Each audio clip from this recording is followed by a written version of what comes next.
For many seafarers, the subject of ballast water has, for a number of years, represented a complicated and sometimes challenging issue.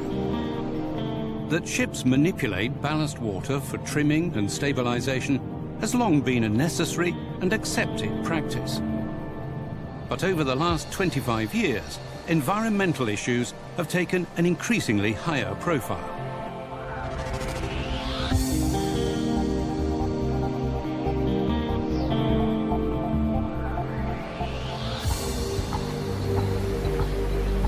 The conveying of various organisms across the world, depositing them in regions where they are unwanted, has been an unwelcome consequence of ballast water discharge. There are serious monetary implications. For example, the transportation of the tiny zebra mussel from the Caspian Sea to the Great Lakes has led to the clogging of power station intakes, requiring hundreds of millions of dollars in repair and corrective measures. Ballast water discharge has also been a vector for invasive species such as ruff, which can have devastating effects on indigenous commercial and recreational fisheries. It has also been the carrier of deadly human pathogens, such as typhoid and cholera. This has resulted in severe outbreaks of disease. To combat the problem, the International Maritime Organization drew up the International Convention for the Control and Management of Ships' Ballast Water and Sediments in 2004 that aimed to prevent the spreading of harmful aquatic organisms from one region to another by establishing standards and procedures for the management and control of ships' ballast water and sediments.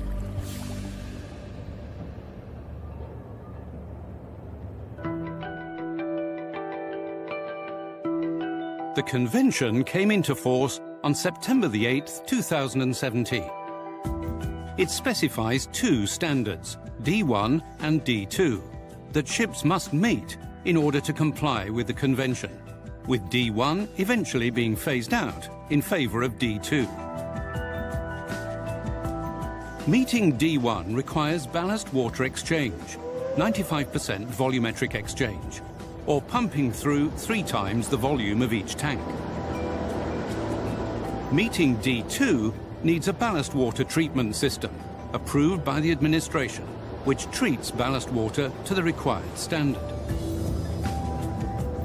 All ships are required to have a ballast water management plan, and those above 400 GT are subject to surveys. All new ships, i.e. keel laid after 8th of September 2017, must comply with D2.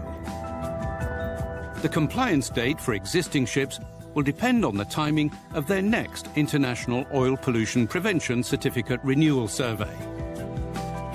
An existing ship to which the IOPP Renewal Survey does not apply must meet the D2 standard from the date decided by the administration, but not later than the 8th of September 2024.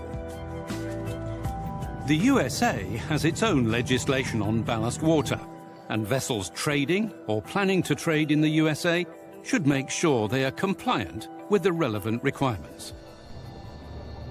In the meantime, ships currently without a type-approved ballast water management system must manage ballast water in compliance with Regulation D1.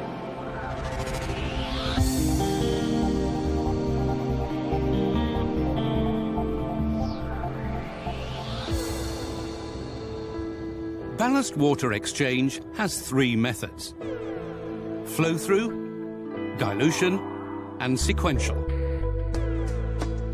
In the flow-through method, replacement ballast water is pumped into the ballast water tank, and this allows water to flow through overflow or other arrangements in order to achieve at least 95% volumetric exchange of ballast water. Pumping through 3 times the volume of each ballast water tank will be deemed to meet the D1 standard. The flow-through method has the advantage that it can be applied in weather conditions that could be dangerous when using the sequential method. In the dilution method, replacement ballast water is filled through the top of the ballast water tank with simultaneous discharge from the bottom at the same flow rate. A constant level in the tank must be maintained throughout. At least 3 times the tank volume must be pumped through the tank. 2 ballast pumps are usually used simultaneously, one acting as a filling pump, the other suction. It is essential to keep the filling level in the tanks constant, ensuring an exact control of both pumps' volume.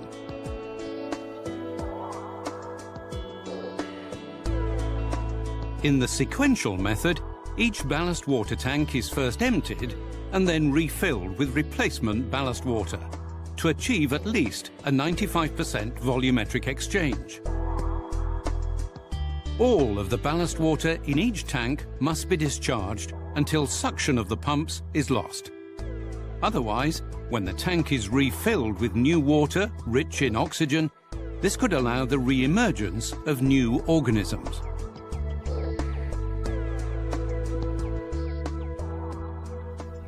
Currently, D1 compliance can be assessed by checking whether the salinity of discharged ballast water is consistent with open ocean exchange. When ballast water treatment, D2, supersedes ballast water exchange, compliance monitoring will be based on biological discharge limits and will involve more challenging analytical measurements. The IMO's guidelines advise that if sampling is required, it should occur during the middle of the deballasting process to best provide accurate data. The risks to consider when carrying out ballast water exchange include the effect on the ship's trim and stability, over and under pressurizing ballast water tanks, creating stresses in the hull which could lead to structural failure, accidents resulting from human error due to crew haste or inadequate training, lack of a proper plan or procedure, lack of any contingency plan for worsening weather or equipment failure. All these should be addressed in the ballast water management plan.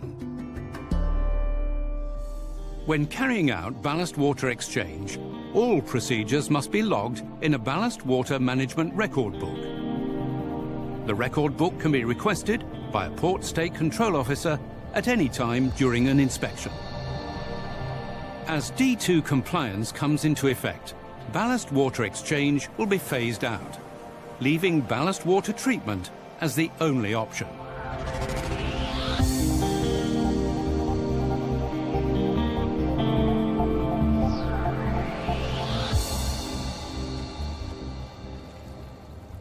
Ballast water treatment involves the filtering and treatment of ballast water to eliminate the majority of the organisms present. This can be achieved by a number of approved systems. Control equipment automatically monitors and adjusts necessary dosages or intensities or other aspects of the system to meet IMO's D2 standard. Regulation D2 specifies the ballast water discharge limits. For organisms that are greater than or equal to 50 micrometers, there must be fewer than 10 viable organisms per cubic meter. For those which are less than 50 micrometers and greater than or equal to 10 micrometers, there must be fewer than 10 viable organisms per milliliter. Permissible limits of microbes harmful to human health are also specified. A number of equipment manufacturers have developed ballast water treatment systems, which have undergone testing procedures to ensure that they can achieve the required standard. All equipment systems supplied by manufacturers must be type approved by a flag state, often by a recognized organization on their behalf, to deliver ballast water of an approved standard. Testing starts with the system on shore, based on the types of water in which the ship will operate. And this is followed by testing the system on board. Any limitations of the equipment must be covered in the plan.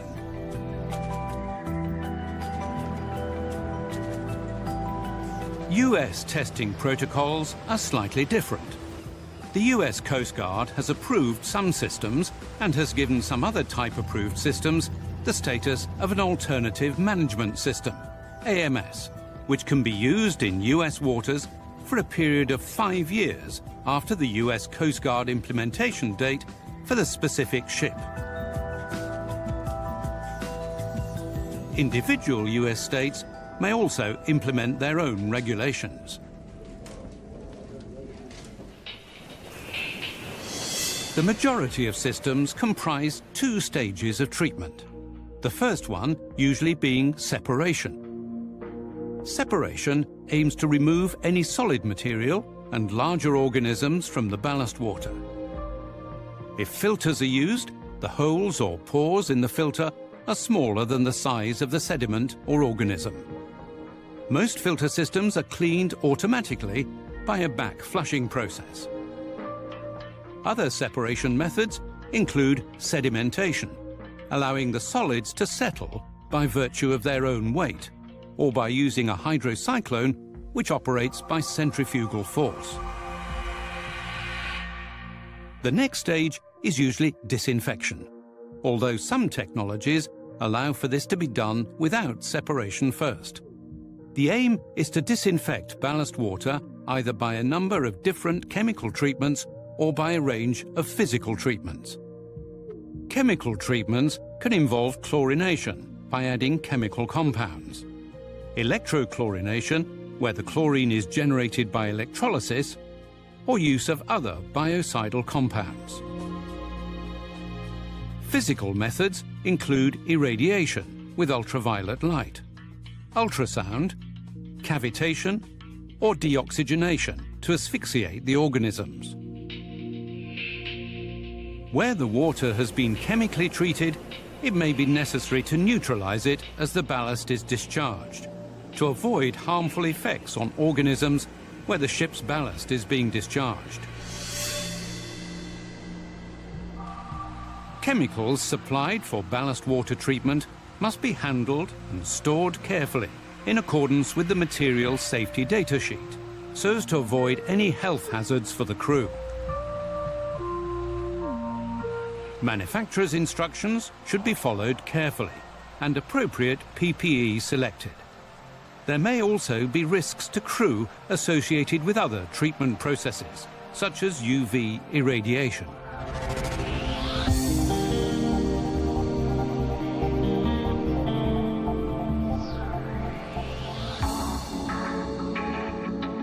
Whatever ballast water management system is installed, a high level of record keeping is mandatory to verify the system is operating correctly and complies with the legislation. In particular, any accidental or exceptional uptake or discharge must be recorded. The convention also includes sediments, so the plan must cover the cleaning of ballast water tanks and the disposal of any sediments. Treatment systems will generally work better if the tanks are sediment-free when the system is installed. The Ballast Water Management Convention specifies the information that must be recorded and indicates how the record book should be laid out. IMO has also developed guidelines to assist governments, ship owners and operators, masters, port authorities and other interested parties in implementing the convention. The shipping company and the master must ensure that a practicable ballast water management plan has been developed, one that's comprehensive and realistic in its operation. The plan must be specific to the ship and must be approved by the administration. Some systems include monitoring and control equipment, and any data generated should be stored. The plan should cover relevant safety procedures, and it's the master's responsibility to ensure that the plan is properly implemented. Crew training in the use and maintenance of these systems is also a key issue in ensuring that they continue to comply with the standards required. Ship operators may decide to schedule sampling at regular intervals to ensure the system is performing effectively so that compliance can be satisfactorily demonstrated.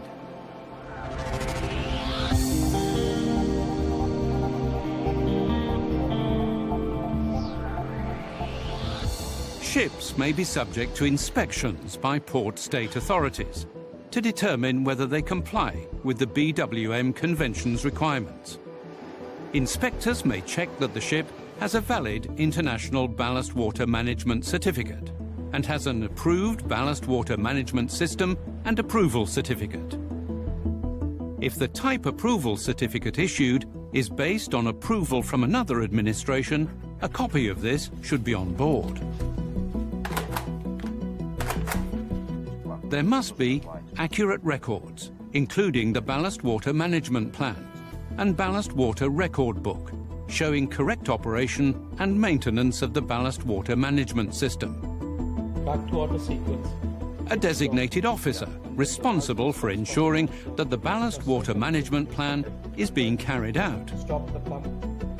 Adequate records of crew training. Evidence that the crew are familiar with the BWM Convention and operation of the treatment system. Any deficiencies in these items may lead to a more detailed inspection, including sampling.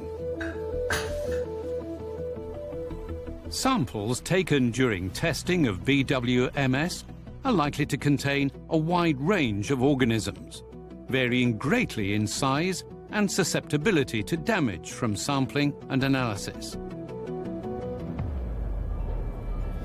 When samples are taken for testing, details of the time sampling took place should be recorded by the ship, as they need to reach a recognized laboratory within 6 hours if the testing is to be reliable. US Coast Guard regulations differ in that a report must be submitted to the Coast Guard 24 hours before arriving at a US port. The ship must provide the authorities with access to the vessel in order to take samples of ballast water and sediment if necessary, examine documents and make other inquiries to assess compliance with the requirements. If any breaches to the convention are found, a vessel is likely to be detained. Additional costs arising as a result of this may include fines based on any additional national, regional legislation in force. Is everything clear, Captain?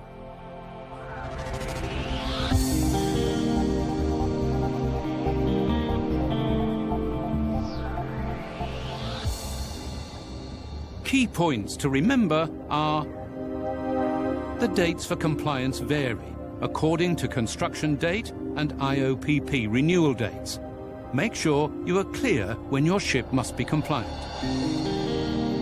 If you are using ballast water exchange, make sure it is done according to the agreed procedure. A ballast water management plan must be in place. Systems must be properly maintained, with appropriate safety measures enforced. The crew trained and familiar with the entire system. Detailed records must be kept. For further details, please consult the workbook that accompanies this program. With the Ballast Water Convention now in force and a timeline for compliance specified, the situation for owners, operators, ship's officers, crew, and others in the maritime world is clear. Complying with these standards will help reduce the risk of harmful organisms damaging coastal environments all over the world.